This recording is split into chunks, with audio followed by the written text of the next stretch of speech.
आणि यानंतर बातमी नागपुरातून अपहरण आणि मारहाणीच्या गुन्ह्यात तुरुंगात असलेले काँग्रेसचे माजी नगरसेवक हरीश ग्वालवंशी यांना खोट्या गुन्ह्यात अडकवल्याचा आरोप करत त्यांच्या मुलीनं आता निवडणुकीच्या मैदानात उडी घेतली आहे। अंजली ग्वालवंशीनं प्रभाग 12 मधून काँग्रेस पक्षाकडून उमेदवारी मिळवत अर्ज दाखल केलाय। नगर परिषद निवडणुकीच्या वेळेला झालेल्या एका भांडणाच्या प्रकरणात आपल्या वडिलांना अडकवण्यात आलं आणि त्यामागे राजकारण आहे।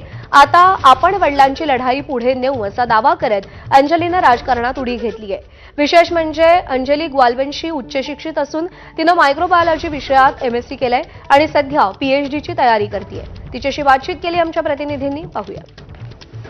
ये मैं पहले से मेरी इच्छा थी कि मैं लड़ूं करके, और मैं बहुत लोगों के काम भी करती थी, जैसे किसी को पानी का टैंकर चाहिए या लाइट लगाना है या मतलब पापा के काम मैं करती थी, पहले से संभालती थी। प्रमाण पत्र देना है, चौकेज है, ये सब मैं कर चुकी हूँ पहले भी।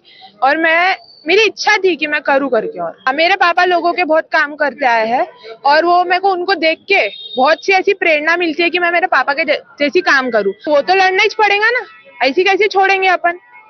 छोड़ेंगे क्या? नहीं छोड़ेंगे, विषय खत्म हो गया यहाँ पे। आणि या बातम्यांसह बुलेटिनमध्ये वेळ झाली एक छोटासा ब्रेक घेण्याची। पाहत रहा एबीपी माझा। दादांचा डॅशिंग अंदाज दिसणार आहे।